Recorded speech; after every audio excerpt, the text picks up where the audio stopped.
미국판 북한 퍼레이드를 하고 있습니다. 이거 먼저 하시죠. 차근차근 하시죠. 자, 이거 먼저 하겠습니다. 아, 죄송합니다. 슬라이드 쇼를 해야 되는데. 자, 이게 뭐냐면요. 6월 14일 날 미 육군 창설 250주년인데 이날이 또 트럼프 생일이에요. 이날 트럼프가 미국에서 한 번도 하지 않았던 퍼레이드를 하겠다는데 이날 4,500만 달러 쓰겠대요. 누구답죠? 하고 싶은 거 다 하고 버킷리스트 이루시려고 대통령 아니 근데 이게 되셨나 봐요. 웃긴 게 뭐냐면 이날 이게 원래 한 번도 미국에 안 했대요. 근데 이게 미 유권 창설 250주년이 다행인데 또 도널드 트럼프 생일이래요. 그래서 이날 M1 에이브럼스 전차 24대하고 150대 차량, 50대 군용기, 6,600명 병력을 하고 장비 전시, 음악 공연, 축제를 종일하고 추정 비용은 4,500만 달러. 도로 복구 비용이 안 들어가는 거예요. 이게 이제 찬성하는 쪽은 이제 국군 희생자들에 대한 경의를 표시하고 그다음 피터 헬스가 오른팔이잖아요. 그러니까 미디어보다 군을 기리는 날로 강조하는데 비판하는 주장은 세금 낭비다. 뭐 그렇게 돈을 그렇게 아끼고 있잖아요 지금. 하버드도 돈도 안 주고 뭐 이러면서. 왜 거기에다가 이렇게 그러면서 대통령 개인 홍보 비용으로 쓰고 있다라고 하고 있는 거고 트럼프 자아를 위한 수요라고 얘기를 하고 있습니다. 그러면서 이제 시민단체 반대 시위를 할 예정이라고 하고 있고요. 군사 프레이드는 어쨌든 중국이나 북한 같은 데 자주 하는 건데 미국에서는 거의 이례적이라고 합니다. 트럼프 1기 때도 하려고 했다가 비용 문제로 무산된 적이 있다고 합니다. 원래 이제 많이 하려고 했던 그런 사람 이번에도 이제 할 수 있을지 모르겠습니다. 어쨌든 뭐 그렇게 생각이 하고 있고요. 사적 이미지 제고를 하기 위한 게 아니냐라는 생각이 들고 있고 그다음에 대통령 생일 축하쇼 아니냐 이렇게 하고 있습니다. 그리고 다수 시민들 인플레이션이나 국방 예산 감수를 하면서까지 왜 이렇게까지 하느냐 5천만 달러 가까이 되는 돈을 왜 쓰려고 하느냐라고 얘기를 하고 있으면서 민주주의답지 않은 권위주의 제스처다 열병식에 준하는 이런 거다라고 얘기를 하고 있습니다.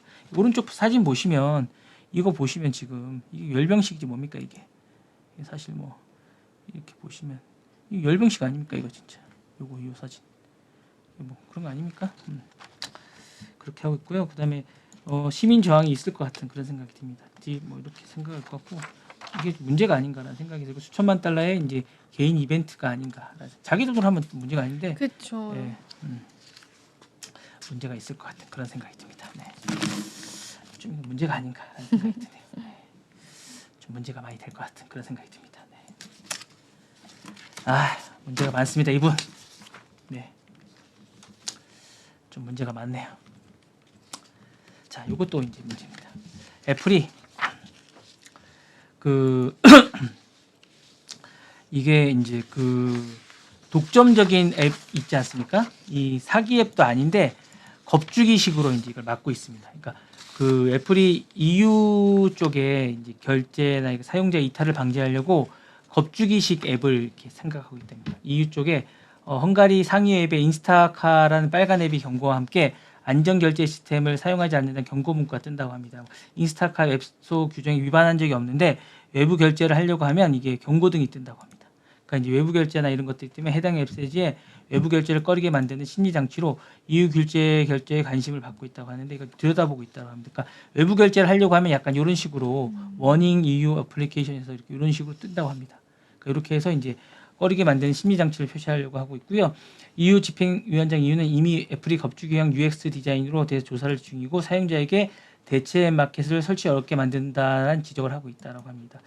사실 이는 이제 최근에 미국에서 진행되고 있는 에픽이나 애플 판결에 대해서 이제 뭐 개발자가 외부 결제 시스템을 유도하게 만드는 링크를 허용하게도 만든 판결인데 이걸 좀 어렵게 만들기 위한 어떤 그런 게 아닌가라는 생각을 하고 있고 어쨌든 이게 결제 시스템을 사용하지 않는 앱에 대해서 무서운 경고를 표시함으로써 사용자 전환을 막으려는 시도가 아닌가라고 생각하고 있습니다. 헝가리 비즈니스 앱 상위권에는 인스타카는 애플이 외부 결제 시스템 경고의 대상이 되었으나 규정 위반 없었다라고 하지만 이거는 뭐 그런 것들을 사실상 겁주기라고 이제 하고 있다라는 생각하고 있습니다. 그래서 어쨌든 이유는 애플이 대체 앱 마켓 설치 과정을 불필요하게 복잡하게 이제 부담스럽게 만들고 있다는 이유로 조사에 착수했다고 합니다. 아무래도 제가 볼 때 나중에 이거 조사받아도 벌금 맞을 것 같은데요. 어쨌든 플랫폼 독점의 실질적으로 작동 방식이 드러났고 표면적으로는 이제 외부 결제를 허용하고 있지만 실제로는 사용자들에게 경고 메시지와 경각심을 유도해서 외부 결제를 선택하지 않도록 유도하고 있다라고 판단하고 있습니다. 그래서 플랫폼 규제 강화 흐름과 이제 직결적인 연결이 되고 있고요. 어쨌든 이게 좀 애플이 또 한 번 이렇게 이상한 방식을 도입해서 겁주기를 하고 있다라고 해서 경고의 메시지를 보내고 있습니다. 애플은 문제가 많습니다. 해외에 자주 나가셔서 해외에서 차를 혹시 렌트를 해보신 적 있어요? 네. 그러세요? 이거 써보셨어요? 카플레이요? 내비? 제가 썼을 때는 좀 되게 옛날이라 그때 카플레이어가 없었어요. 그래요? 네. 이게 UX 카플레이어라고 되게 좋아요. 요즘에 이제 카플레이어가 이제 카플레이어가 있거든요. 요즘에 이게 요즘에 이제 그 애플이 이제 보통 이제 카플레이어가 이제 요즘에 되게 잘 나와 있는데 카플레이어 울트라가 이제 출시가 됐습니다. 카플레이어 울트라가 딱 되시면 연동이 돼요. 그래서 알아요. 저 이거 지금은 쓰고 있어요. 한국에서요? 네.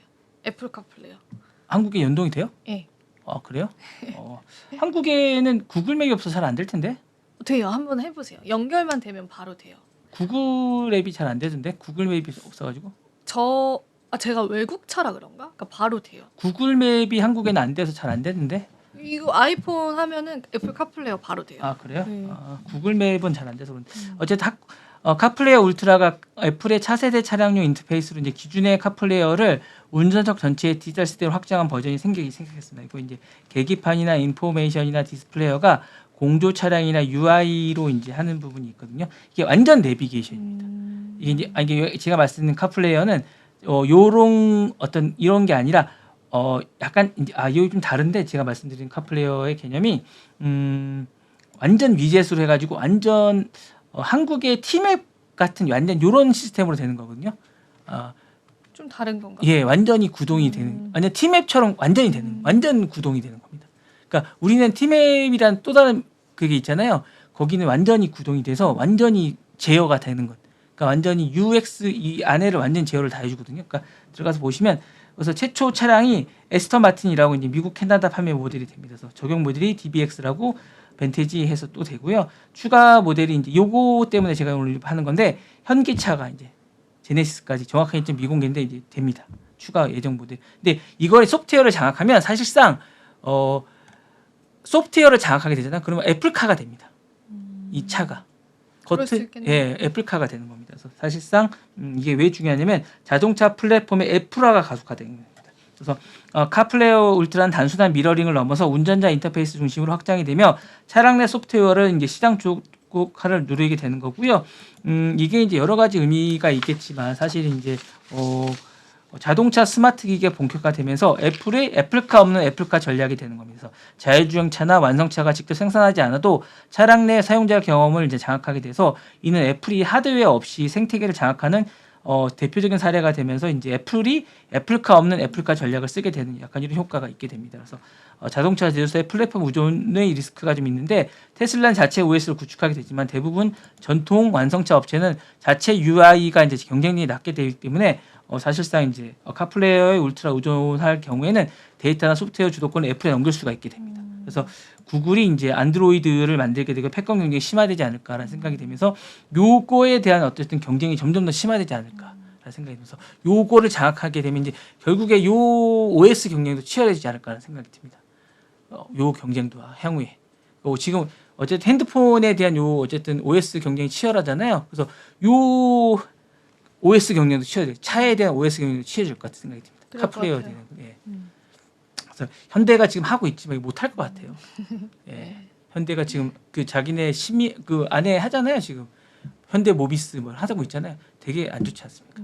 못합니다. 그래서 어쨌든 요거를 지금 테슬라도 하게 되지만 테슬라도 지금 못할 것 같아서 지금 하게 되는 건 결국에 살아남을 거는 이제 어쨌든 안드로이드하고 구글하고 제가 볼 때 애플하고 두 개밖에 못 하게 될 것 같은 그런 생각이 들면서 프리미엄 모델로 에스트 마틴과 현대 제네시스로 확산될 것 같은 생각이 있어서 어쨌든 곧 현기차도 애플 쪽이랑 같이 협력하게 되지 않을까라는 생각이 듭니다. 유심히 좀 보셔야 될 것 같은 생각이 있습니다.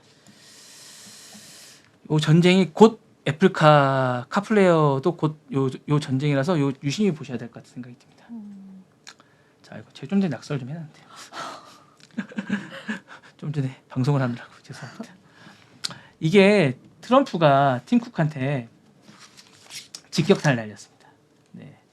하지 말라고 인도에서 아이폰을 만들지 말라고 얘기를 했습니다. 미국에서 만들라고 얘기를 했습니다. 왜 관세 때문에 가는 거잖아요.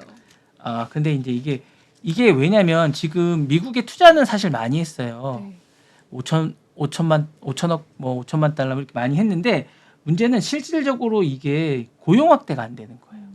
왜냐하면 서버나 뭐 그냥 공장이나 뭐 그리고 이제 기본적으로 이제 애플에 관련된 것들은 많이 짓는데 이게 리쇼어링 공장 같은 걸 안 짓는 거예요. 그러다 보니까 일자리 창출이 안 됩니다. 기본적으로 그러다 보니까 미국에서 만들려고 하고 있습니다. 이렇게 도널드 트럼프가 이제 긴장이 다시 뒀는데 트럼프가 이제 애플 CEO 팀쿡을 만나서 5천억 달러 미국에 쓸 거면 인도에 가지 말고 미국에 공장을 줘야 된다라고 하는데 텍사스에 짓는 건 AI 서버 공장을 짓고 있습니다. 아이폰 조립은 여전히 인도 중심으로 확장 중이고요. 장치와 공급망 간의 충돌은 이제 되고 있다라는 생각이 듭니다. 그래서 애플이 인도 생산 확충은 중국 리스크 해지와 이제 관세주로 목적을 하고 있고, 하지만 이제 트럼프가 메이드 인 아메리카 내셔널리즘 기조를 충돌하고 있으면서 향후 정책이나 정책 리스크가 비화될 수 있다라는 생각이 듭니다. 근데 사실 이제 의미가 뭐냐면 글로벌 공급망이 탈중국의 탈미국화로 이어질 건데 애플은 여전히 핵심 부품을 중국에서 만들고 인도에서 최종 조립을 하고 있게 하는데 진정한 리쇼어링이 이루어지지 않고 있는 거죠. 그러다 보니까 일자리 창출이 안 되는 겁니다. 돈은 많이 쏟아붓고 있는데 사실상 전 자동이나 기본적으로 공장이나 어쨌든 센터만 짓고 있는 거죠. 일자리를 만들어야지 표가 연결이 되는데 표가 연결이 안 되니까 트럼프는 아무 의미가 없는 거죠. 그래서 이게 짜증이 나는 거죠. 주가 반응은 미미하고 뭐 이런 게 있습니다. 그래서 애플이 발표한 5천억 투자는 실질적으로 아이폰 조립이나 시설 증설은 포함되지 않고 보여주기식 투자하기 때문에 트럼프가 열받는 거죠.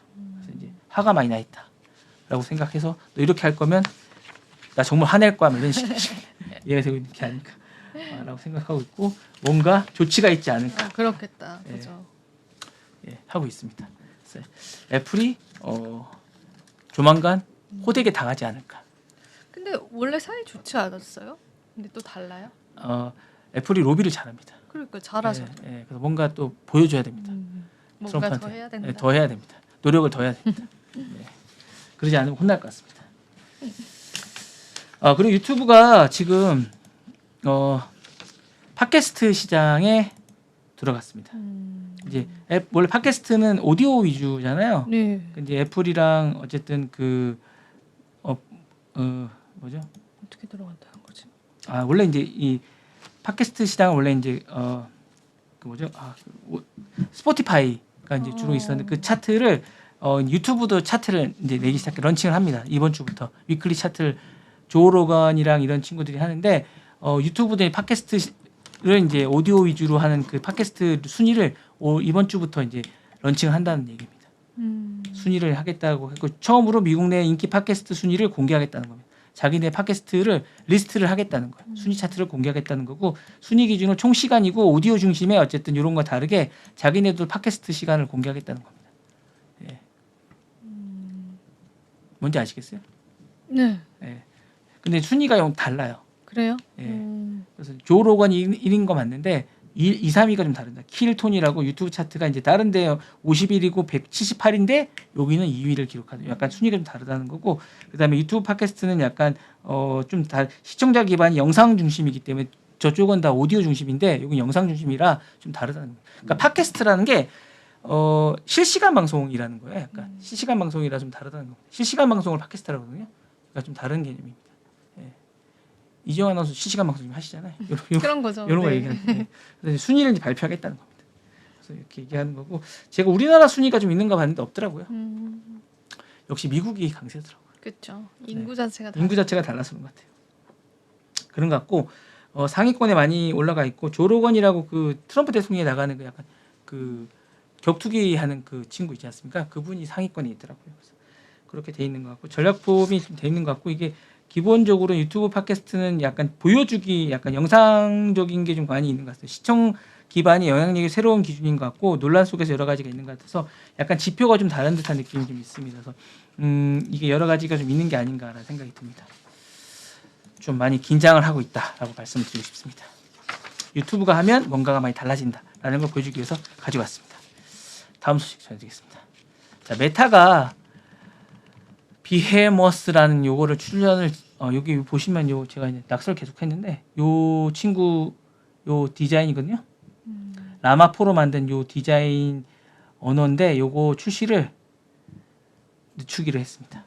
초대형 언어 모델인데 가을 이후로 연기하기로 했어. 원래 4월 목표로 했다 6월로 했다가 다시 가을 이후로 연기하긴 게 왜 연기했냐고 봤더니 내부 엔지니어 사이에서 이전 모델 대비해서 약간 늦춰졌고요. 그다음에 이 엔지니어들이 대거 퇴사를 했다고 합니다. 그래서 이제 늦춰졌고 이게 72조 규모라고 하는데 이게 어쨌든 전략에 의문을 해서 이제 늦춰지기로 했고요. 핵심 인력 대부분이 어쨌든 늦춰졌다고 합니다. 그래서 지금 신뢰가 많이 무너졌다고 합니다. 그래서 저커버그의 야망이 어쨌든 챗GPT와 어쨌든 따라잡으려고 했는데 못 따라잡고 있다고 합니다. 그래서 초거대 언어 모델의 기술적 한계와 속도에 대한 어떤 한계를 부딪히는 게 아닌가라는 생각이 좀 든다고 하고요. 요 부분에 대해서 어쨌든 성능 개선이 미비가 된다고 하고 AI 리더십에 위협이 좀 온다고 합니다. 그래서 오픈 AI나 구글이나 엔트로픽 등과 함께 어쨌든 핵심 주제였는데 요 지원과 과대 광고 의혹 등으로 기술에 대한 신뢰가 약화될 수 있다라고 얘기를 하고요. 대외적으로 많이 주장했는데 내부적으로는 성능이 기대 이하였고 리더보드에 대한 조작 논란이 겹치면서 투명성론이 확산되고 있다고 합니다. 초기 논문 저자였던 14명 중 11명이 퇴사했고 기술력 공백이 너무 심화되면서 이렇게 됐다라고 하고요. NIU 교수는 현재 대부분 연구소에서 진전은 제한적이고 비용이 커지고 있다라고 평가하고 있다라고 합니다. 네. 자, 이게 핵심이고 오늘 이게 이제 마지막 소식인데요. 출생 시민권에 대한 핵심입니다. 네. 출생 시민권. 이거가 뭐냐면요. 트럼프가 건드린 시민권에 대한 판도라 상자인데 지금 대법원에서 뭐를 지금 얘기하고 있냐면 이게 지금 문제가 뭐냐면 대법원의 심리 중인 이 판결에 대한 게 뭐냐면 이 쟁점이 이겁니다. 그러니까 뭐냐면 전국적인 판결에 대한 거에 대한 심리가 뭐냐면 이런 겁니다. 그러니까 그 지금 지역에 관한 연방법원에서 이게 22개 이게 트럼프 행정부 같이 심리적인 게 있는데 이 행정명령에 관해서 22곳에 있는 지방 연방 판사가 이걸 이제 아니라고 얘기를 한 거예요. 이걸 이제 부적합 판결을 내는데 이 22곳에 있는 지역에 있는 연방 법원에 대한 판결이 전국에 대한 이 28곳에 아직 판결을 내리지 않은 28곳에 대한 판결까지 영향을 미칠 수 있느냐. 이거를 대법원에서 판결을 해달라고 지금 내린 겁니다. 무슨 얘기인지 이해하셨어요? 네네네. 예. 그래서 이거를 이제 대법원에 심리를 하고 있는 겁니다. 예. 이 대법원에서 이걸 판결할 수 있다라고 하면 이걸 이제 본안 소송으로 가서 다시 심리를 하는 거고요. 이걸 판결할 수 없다 그러면 28곳에 있는 이 심리를 출생 시민권이 제한됩니다. 제한돼서 28곳에 있는 지금까지 출생 시민권을 받았던 사람들은 다 나가야 됩니다. 그래서 이제 약간 심리가 심각한 거고요. 그래서 이제 대법원의 심리는 이번 사건은 대통령 2기 취임 후에 서명한 행정명령 출발을 했습니다. 그래서 이게 만약에 이제 이게 돼서 이제 문제가 될 것 같고 이게 심각하지 않을까라는 생각이 들어서 이제 이렇게 되는 상황이고 이게 만약에 이제 여기서 문제가 없다 그러면 이제 본안 소송을 다루게 되고 이제 심리를 시작하게 되고 요게 만약에 이제 문제가 됐다라고 생각하면 이제 문제가 심각해지는 거죠. 소송이 잇따르고 이제 뭐 엄청나게 문제가 됩니다. 그래서 이게 이제 본격적으로 되는 게 아닌가라는 생각이 들고 이제 힘들어지지 않을까라고 해서 이제 난리가 났습니다. 지금 본격적으로. 향후에 이제 여러 가지로 계속 되지 않을까라는 생각이 들고 이게 6월이나 8월쯤 본안 소송이 돼서 결과가 나오지 않을까라는 생각이 드는데 여러 가지로 이제 심각하게 되지 않을까. 판도라 상자가 열렸다라고 생각이 듭니다. 네. 이거 근데 우리나라도 이거 사실 된 분이 많거든요. 피해 많이 보실 분이 있을 것 네, 같아요. 많이 있을 것 같습니다. 그래서 이게 어쨌거나 여러 가지로 이제 이해가 많이 있을 것 같은 그런 생각이 듭니다. 네. 제가 오늘 준비한 소식 여기까지고요. 예, 네. 좋습니다. 네, 아이고 오늘 낙설 너무 많이 했네요. 네, 오늘 낙서가 많아서 착잡한 소식으로 마무리하게 됐는데요. 일단 저희는 또 다음 시간에 더 또 알찬 정보들을 함께 하겠습니다. 오늘 또 긴 시간 동안 시청해주신 여러분 고맙습니다. 감사합니다.